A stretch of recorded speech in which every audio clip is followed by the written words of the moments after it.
করেন মামলার কথা চিন্তা করলে কিন্তু কেউ মৃত্যুর মুখে যায় না। আমি মরার পরে কে মামলা হবে না বলে আমি কীভাবে বলবো যে বাড়িতে আমি মারা যেতাম সেদিন? তাহলে ওই চিন্তা করতে আমি স্টেটটা দিইনি। আপনি যে প্রসঙ্গে তার উত্তরটা দিয়ে দিলেন। মানুষ অনেক টাইমে দেখেন পরিস্থিতির শিকার যখন অনেক কিছু সে মানে সহ্য করতে না পারে, বেশিরভাগই লোক আত্মহত্যা কেন করে? তাহলে ধরেন আমার কথা বাদ দেন, আমি হিরো আত্মহত্যা করতে চাইছি, এরকম কেন মানে একের পর এক আত্মহত্যা করে? যে কোনো পরিস্থিতির শিকারে কিন্তু তারা আত্মহত্যা করে। খালি আমার কথা বাদ দেন, আরো বাংলাদেশে হিরো একা আত্মহত্যা করতে চায়নি, করেনি। এরকম আরো লোক করছে। এই উত্তরটা আমি দিয়ে দিলাম। মানে কেমন পরিস্থিতি শিখে হয়তো সেরকম পরিস্থিতি বেছে নিয়েছিলাম হয়তো। এইটা বিষয়ে আমি তো সিদ্ধান্তটা আমার ভুল হয়ে গেছে, ওটা তো সবাই জানেনি। আর এই বিষয়ে বগুড়াবাসী এবং যারা আছেন আমার সিদ্ধান্তটা অবশ্যই ভুল ছিল ওটা। এই বিষয়ে আমি আপনাদের কাছে সবাইকে ক্ষমা চাইতেছি আর কি, বগুড়াবাসী যারা। আলম ভাই, আপনার আসলে পেশাটা কি? মানে মানুষ আপনাকে আসলে কি হিসেবে চেনে? একটু এটা একটু উত্তরটা জানতে চাই, তারপর আমি একটু প্রশ্ন করব। মানুষ তো সবাই আমাকে হিরো আলম হিসেবে চেনে। কেন? আপনি কি এমন করেছেন যে আপনাকে চেনে মানুষ? এখন ছোটবেলা থেকে আপনি দেখছেন আমি কি আমার বিভিন্ন মিউজিক ভিডিও নাটকের এইসবের মাধ্যমে আমি কিন্তু আজকে এতদূর, নাটক গানের মাধ্যমে সবাই আমাকে চেনে। ভাই, আপনি আমাদের বগুড়ার সন্তান, আপনার এই কষ্টটাকে আমরা সম্মান করি। অনেক তৃণমূল থেকে আপনি এই পর্যন্ত আসছেন, বাট আপনি আপনার পেশাগত কাজের জায়গা থেকে অনেক সরে গিয়েছেন। সরে গিয়ে আপনার কি মনে হয় না যে এই পরিবার নিয়ে, আপনার বিয়ে, আপনার 3টা বিয়ে না 4টা বিয়ে, এই যে বিষয়গুলো নিয়ে ঘরের কথা পরকে জানানো, একবার আপনি সংবাদ সম্মেলন করেন, একবার আপনার 2 স্ত্রী 3 স্ত্রী তারা সাংবাদিক সম্মেলন করে, এগুলো নিয়ে আসলে সমাজের কাছে কি বার্তা যাচ্ছে? আমাদের নতুন প্রজন্ম কি শিখছে? এতে করে কি আপনি সামাজিক অবক্ষয় তৈরি করছেন কিনা, এটার একটা নজির আপনি দেখবেন। এই যে ভিডিওগুলো যখন আপলোড হবে, ওই ভিডিও নিচে দেখবেন আপনার কিন্তু পজিটিভ সমর্থক দিন দিন কমে যাচ্ছে। প্রত্যেকে কিন্তু কমেন্টে আপনাকে অনেক অকথ্য ভাষাতেও গালিগালাজ করে। তো আপনি কি নিজে হাতে আপনার অবস্থান নষ্ট করছেন কিনা, আপনার আসলে ভিতরের এখন মানে আপনার রিয়ালাইজেশনটা কি, এটা একটু জানতে চাচ্ছি। আসলে এই বিষয়গুলো ঘরের কথা পরে জানা মানে আমাদের জন্য ক্ষতিকর।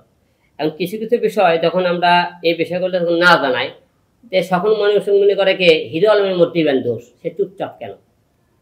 অনেক টাইমে জানেন আমরা যখন পাবলিক ফিগার হয় না, যখন বিষয়টা আমাকে নামে কোনো নেগেটিভ কিছু আসে, তখন ওই জিনিসটা যদি অ্যাপ্লিকেশন তুলে না ধরে, তখন সম্পূর্ণ মনে করে হিরো আলমের মধ্যেও সম্পূর্ণ দোষ, সে চুপ করে থাকে কেন, এই রকমটা করছে। এই কারণে অনেক টাইমে জিনিসটা তুলে ধরে, তাছাড়া তুলে ধরার কোনো কথা নাই এই বিষয়গুলো নিয়ে। তো আপনার কি মনে হয় না যে পারিবারিক এই ঝামেলাগুলোকে পাশ কাটিয়ে আপনার নিজের কর্মে, নিজের পেশাগত কাজগুলোকে আরো ভালো ইতিবাচক কাজগুলো সামনে আসা উচিত? না, অবশ্যই সেই কাজগুলো করা উচিত, যাতে মনে করেন এই বিষয়গুলো নিয়ে আমরা ভবিষ্যতে না কথা বলি। যে আমরা এই যে বিষয়টা আজকে কথা বললাম, আমি মনে হয় না এই বিষয় নিয়ে ভবিষ্যতে আর আপনাদের সামনে আসবো। এই বিষয়টা নিয়ে আর আমি আজকে কথা বলছি, আরেকদিন কথা বলে আর দ্বিতীয় আমি কথা বলবো না। আজকে কথা বলছি আমি ঢাকায় আমার অফিসে একবার কথা বলে আমি বলে মনে হয় না কোনো রিয়ামনির বিষয় নিয়ে আপনাদের সামনে একটু কথা বলবো। আপনি কি আগামীতে রিয়ামনিকে ডিভোর্স দিবেন কিনা, এরকম কোনো চিন্তা ভাবনা? এখন এইটা তো এখন পর্যন্ত কিছু হয়, ডিভোর্স এখন আমাদের হয়নি। এখন এটা আপনার পক্ষ থেকে, এখন আমার পক্ষ থেকে এখন আমরা সেরকম বসে দিলে আমরা ডিভোর্স দিই, অবশ্যই আপনাকে জানাবো। এই মুহূর্তে কোনো চিন্তা ভাবনা নাই, যেহেতু আমাদের ডিভোর্স হয়নি এই মুহূর্তে আমি তো কোনো চিন্তা ভাবনা করতে পারি না। আসলে যখন মনে করেন একটা লোক বুকের ব্যথা নিয়ে যখন সিঁড়ি থেকে যখন পড়ে যায়, বেশিরভাগ লোক মনে করে তখন অজ্ঞানে তখন কি হার্টের কথাই বলে যে হার্ট অ্যাটাক করছে মনে। ওখানে যাওয়ার পরে অনেক ডাক্তার মনে বলছে নাস্তা করে কি করছে, হার্ট অ্যাটাক করছে, কোথাও হার্ট অ্যাটাক করছে। তা আমি তো আর ডাক্তার না নাকি? আপনি তো তখন যখন কি হয়েছে হার্ট অ্যাটাক করছে, হার্ট অ্যাটাকে যখন করার পরে যখন চিকিৎসা করার পরে বলছে না হার্টের সমস্যা হয়নি, তার মানসিক সমস্যার কারণে এই ঘটনা ঘটেছে। না, সিঁড়িতে যখন পড়ে যায় সাথে সিঁড়ির সামনে আমাকে 2-3 দিন ধরে আর কি, খালি আমার 2-3 জায়গায় কেটে গেছে। জিয়া রহমান থেকে টিএমএসে যাওয়ার কারণ হলে সেখানে ভালো কোনো সিট পাইনি, মানে কোন কেবিন ছিল সিট ছিল না দেখে ওখান থেকে এখানে যাও, অন্য কোনো কারণে না। আমি হিরো আলম হলে আপনি 100 মেরিট ফেলে থাকলেও আপনারা যাবেন, খুঁজে বের করবেন হিরো আলম আছে। সম্পূর্ণ ভুল। সর্বশেষ একটা বিষয় জানতে চাই, আমরা শুধু না, আমরা যারা আসলে পেশাদার গণমাধ্যম কর্মী আর ইউটিউবার বা কন্টেন্ট ক্রিয়েটর, এগুলোর মধ্যে কিন্তু আকাশ পাতাল পার্থক্য আছে। সেই জায়গা থেকে এই যে আপনাদের এই পারিবারিক বিষয়গুলো নিয়ে শুধু আমরা বগুড়াবাসী না, সারা বাংলাদেশের অনেক মানুষ, হাজার হাজার মানুষ তারা অত্যন্ত বিরক্ত। তো এই জায়গা থেকে আসলে আপনার গণমাধ্যম কর্মী এবং বা সাধারণ মানুষদের উদ্দেশ্যে কোনো বক্তব্য আছে কিনা, এটা আপনার শেষ বক্তব্য।